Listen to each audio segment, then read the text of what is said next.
G'day all, and welcome back to another video. So, after years of using,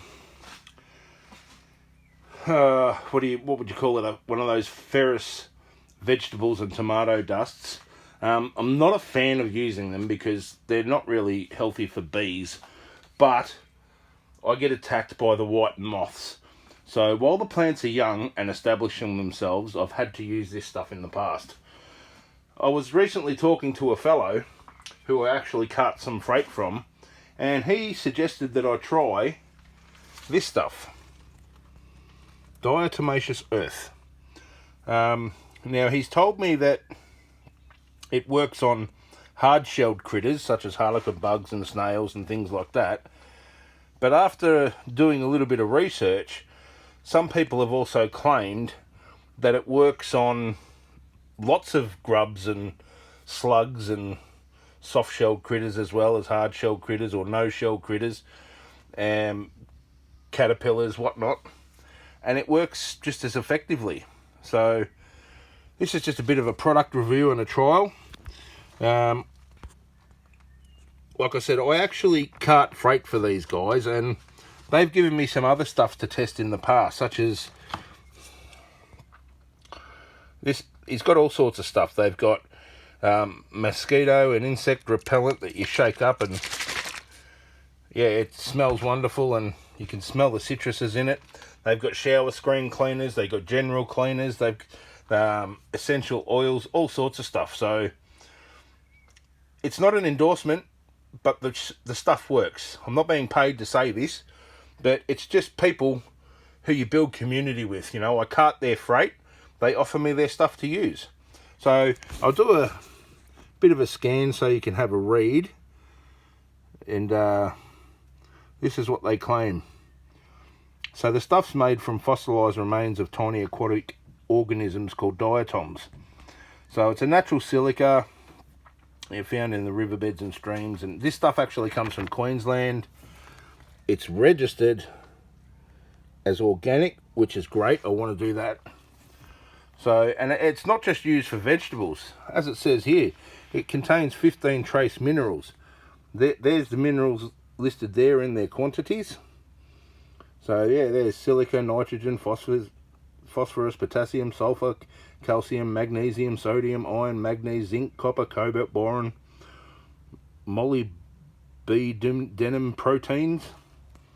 You can also eat this yourself or drink it. He uses it. He has a teaspoon a day in his coffee, and it's supposed to have wonderful health benefits. So I'm going to have a crack at that too, see how I feel. But for animals, you can use it for animals. So there's things that you can use it in animals. Calves, chickens. I know the chickens, it's used to reduce mites in the chickens. So, you know, 200 grams in the feed box 3 times a week. But you can also put it in their laying beds.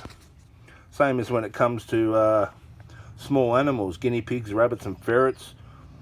You know, you can have half a teaspoon in their food and rub the powder on their coat and sprinkle on their bedding. Cats, same sort of thing.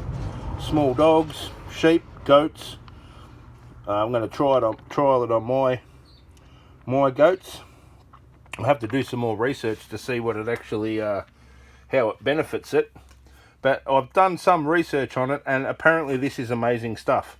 So what my trial today is going to consist of is I've got a few plants. Now these have been inside under lights. I replanted them yesterday. These eggplants are not looking healthy after replanting them, but I don't know if you can see on them, they have these little I'll try and get some focus here. They got these little red mites on them, and they're laying what I can only assume is to be all these little white eggs. The capsicums, these are heirloom capsicums, they seem to be all over this too. There you go. So I don't know what they are. So what I'm going to do is I'm actually going to dust some of this stuff to make diatomaceous earth all over these plants and see if it reduces the the pest pressure that's here. Like I said, I don't know what they are. I don't know if it's going to work, but we can only trial it. So I'll crack open this bag. I'll dust some onto it, and we'll come back and see in a couple of days to see what it's actually done. So this is actually like a fine powder. It's like a clay. So it's the same as the ferrous dust. I might try and find an old container that I've got floating around that I could possibly use it to sprinkle on. But at the moment, I'll just do the best I can to dust it on these plants and see if it actually improves their growth.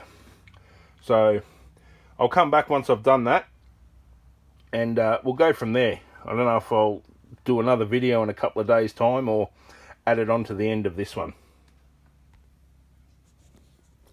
So I actually just grabbed a handful of the stuff and just poofed it on there. And as you can see, it's covered in this diatomaceous earth and got undersides of leaves as well. There's my finger. So let's see. I don't know how long it takes to work or what it's going to do. So I might just revisit this video with a part 2. And we'll come back in. I'll check them tomorrow and maybe the next couple of days after watering them a bit and see how it's worked out. I've also sprinkled some on and around my capsicums. So yeah, it's a trial. I might put some on my tomatoes and just sprinkle it around and see if it deters snails. I might even see if I can find a snail and just put a little bit in a bucket or a container and put the snail in there and see what it does to the snail. It probably just dries them out. So until we come to part 2 of this video, that's all for now. Hopefully this is successful and it's another organic solution to a problem where we don't have to use pesticides and chemicals. Catch you on part 2.